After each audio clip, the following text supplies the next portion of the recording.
Zombie apocalypse.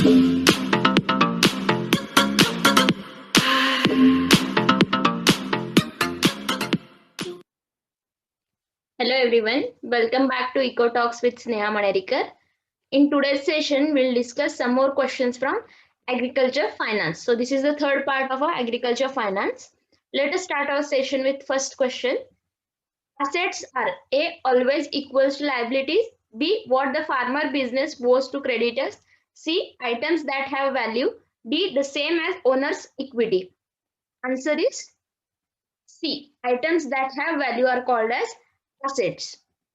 Now, balance sheet is divided into two categories, assets and liabilities. Assets are those items that company owes that can provide future economic benefit. And liabilities are what you owe to others or what a company owes to other. In short, asset puts money in your pocket and liabilities take money out.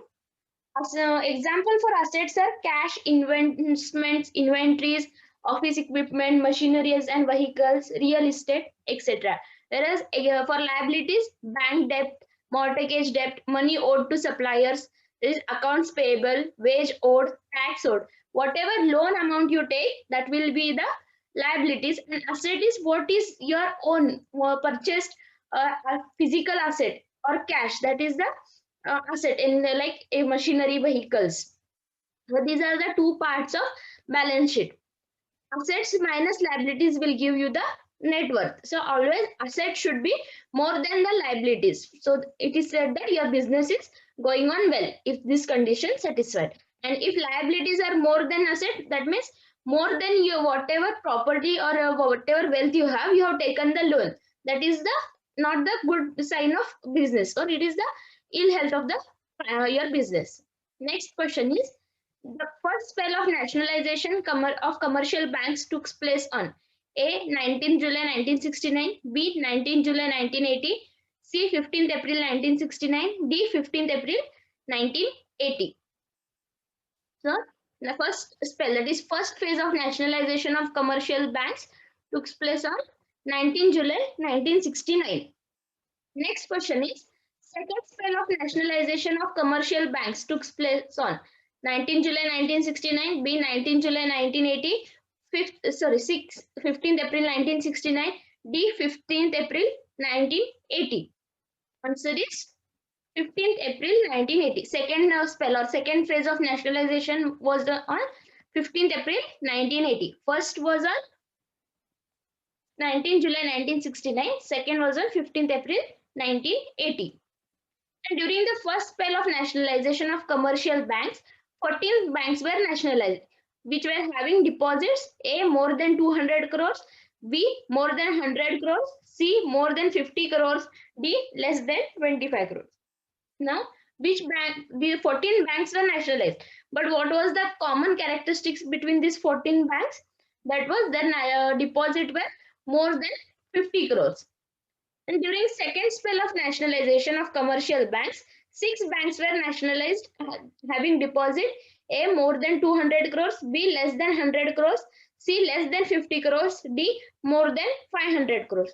What was the feature of second phase of nationalization was? It was deposit having more than 200 crores. Those banks were nationalized. So let us summarize the phases of nationalization of bank. First phase was on 19 July 1969.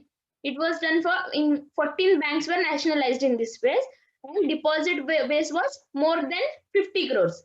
Whereas second phase, 15th April 1980, 6 banks were nationalized. Deposit was 200 crores.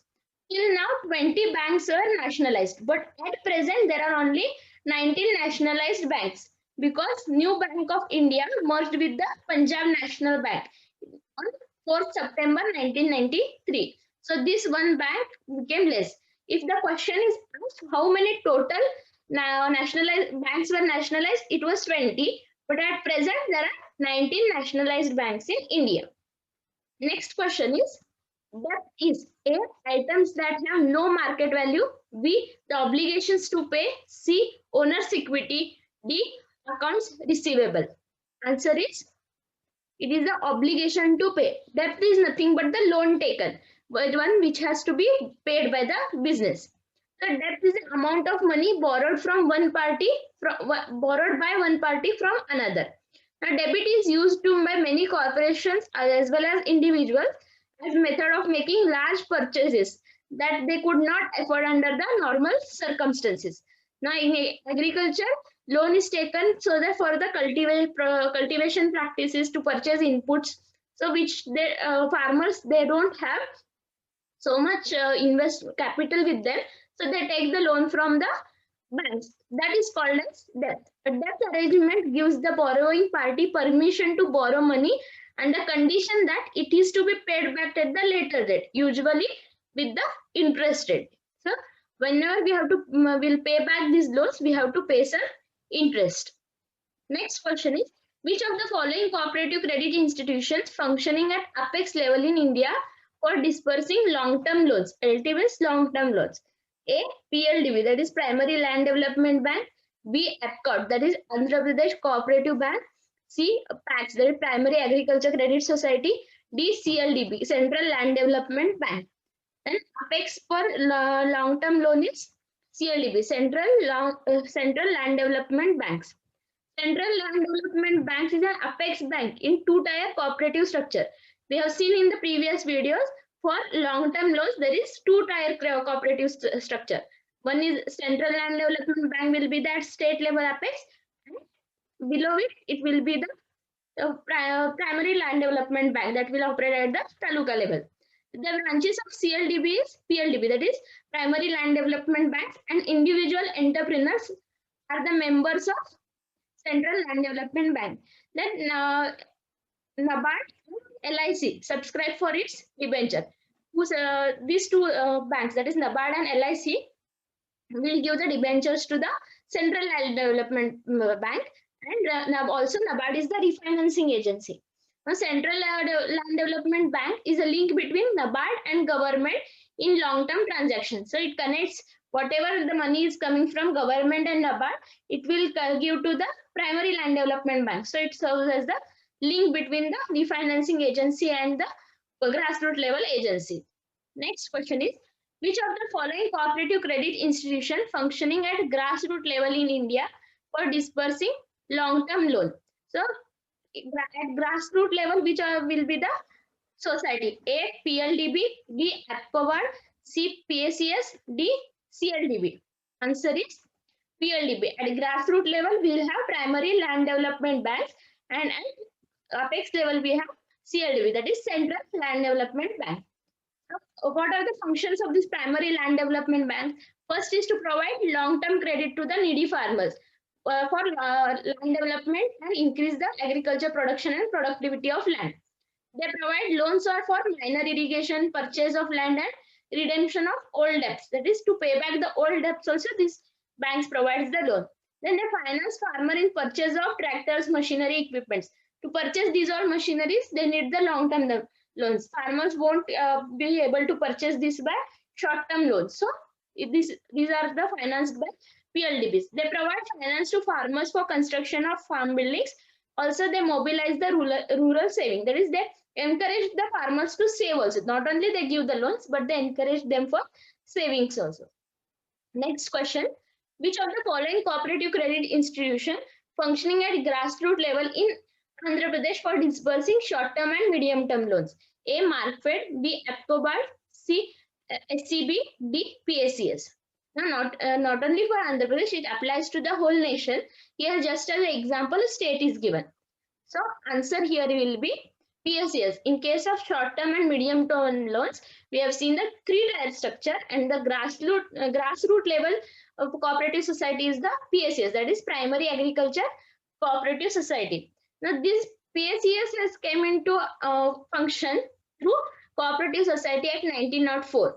The cooperative principles are framed for the smooth and efficient functioning, and this society will function at village level, providing farmers the required short-term and medium-term loans. It also helps in formulating and implementing the agriculture development plans. Now, what are the specific function? First is they order borrow adequate funds from the DCCBs, that is district cooperative banks, and helps the member farmers by providing required finance. This PSES not only operates in the case of providing loans or money help, but also they are distribute the fertilizer, seeds, pesticides to the needy farmers, provide machinery on lease, then associated themselves in program meant for socio-economic development. They help farmers in marketing of their produce. They help provide the storage facility and also certain consumer goods like rice, wheat, sugar, kerosene, fair prices. But most important is they supervise the end use of credit. So these are the specific functions of primary agriculture cooperative society. This society will be the very close to the villagers or the farmers. So this is called as grassroots level society. Next is the cooperative credit society in India were organized based on dash model. A. Single window. B. Refezen. C. Mehta. D. Acharya. Answer is Refezen. The cooperative credit societies in India were organized based on Refezen model. This Refezen model uh, was recommended by the Frederick Nicholson, who was sent by Madras government to Germany to study the cooperative system in Germany. So there in Germany, Refezen had founded the cooperative movement. Frederick Nicholson, he had went there, he studied the cooperative system, and when he came back to India, he suggested for Madras government to find Refezen. That means established cooperative based on the Refezen model, and so the 1904 Act had come based on the Refezen model. Now, this Refezen model is nothing but it is based on the 10 principles of cooperatives. The first one is principle of open and voluntary association. Cooperative society should be open and voluntary. Nobody should be forced to join, and it should be open to everyone. There should be no discrimination based on any category.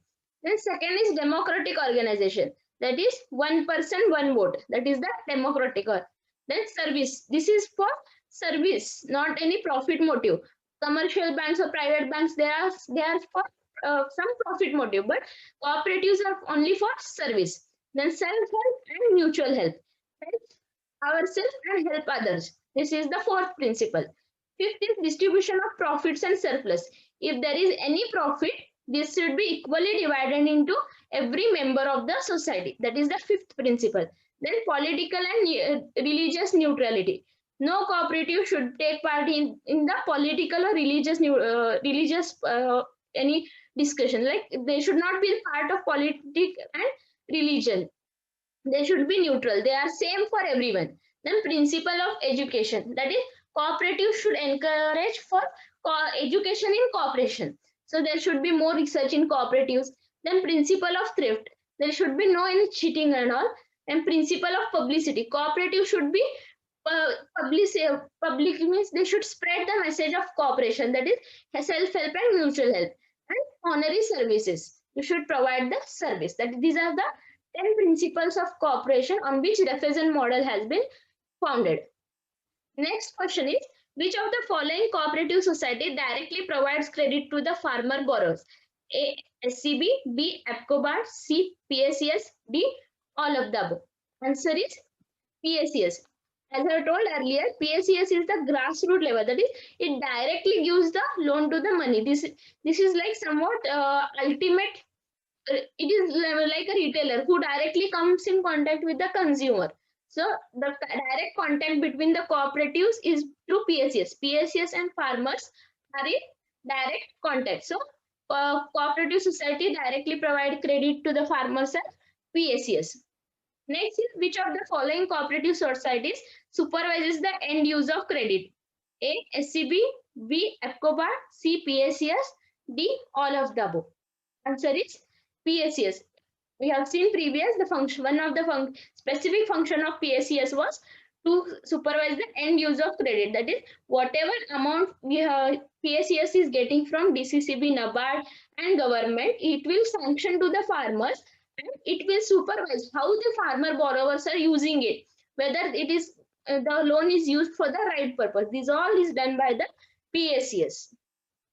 Next question is, the first in India, first LMB, that is Land Mortgage Bank, was established in Dash state. A. Gujarat, B. Andhra Pradesh, C. Punjab. D. Orissa. Answer is Punjab. The first land mortgage bank, that is LMB, was established in Punjab. Primary land development bank. The land mortgage banks are now renamed as land development banks. These were initially established in Punjab during 1920. During 1920 to 29, that is the expansion phase of cooperative society. Here, land mortgage banks were established in other states also, like Mysore, Madras, Assam, Bengal, Bombay, etc. Even though they were getting expanded, there was a slow progress till 1945. After 1945, there was peak in the process, good progress in these banks. Then in year 1974, land mortgage banks were renamed as land development banks. Their grassroots level is called as primary land development banks, and central level is called as central land development banks. So these were main purpose of establishment of these banks was providing long-term loans to the farmers. Next one, the difference between the book value or basic of an asset and the sale price of the asset is called A. Profit or loss, B. Positive or negative cash flow, C. Capital gain or loss, D. Making money on the sale. Answer is capital gain or loss. The difference between book value and the basic of an and sale price of an asset is called as capital gain or loss. What is capital asset? Capital assets include the property such as home, car, or any implements, livestock. These are all come under the capital assets. So even stocks and bonds are the capital asset. Then gains and losses. A capital gain or loss is the difference between the basis and the amount the seller gets when they sell an asset. Suppose if you have any machinery, whatever the your price you have purchased, suppose it was purchased at 10,000 and you have sold it after some years, you have sold it for 8,000. So the difference is 2,000. This 2,000 is negative difference. So it is the capital loss. And in case of livestock, now suppose you have purchased it for some 20,000 if you say, and after few years when it is good milking, that time you sell it at some 25,000 or 30,000. So whatever more money is there than you paid, that it will be your capital gain. So this is the capital gain and losses. That is the difference between the book value and the amount you get after selling it. Next question is the ability of farm business to pay all the debits if it were to be liquidated and give at a given point is A. Solvency, B. Turnover, C. Margin, D. Risk. Answer is solvency. Solvency is the ability of a company to meet its long-term debts and financial obligations. Now, solvency is a condition where suppose at that one moment of time, if you want to clear all your loans, whatever liabilities are there on your business, you want to clear. So you have enough assets with you, let it be current asset or long-term asset or medium-term asset. You can use all these assets and you can fulfill all your liabilities. Then such condition is called as solvency. Then you have enough assets to meet your all total liability. Then this case is called as solvency. And if you don't have that condition, then it is said as the company is insolvent. Then solvency can be important measure of financial health, since it is one of the way of demonstrating company's ability to manage its operation to foreseeable future. So in future, this is solvency is checked just to see that if in future any risk or due to any uncertainty there is loss for a business, then it has enough assets to pay back its liability. That's all for today's session. If you have any doubts, you can ask me in the comment section. Don't forget to like, share and subscribe. Thank you.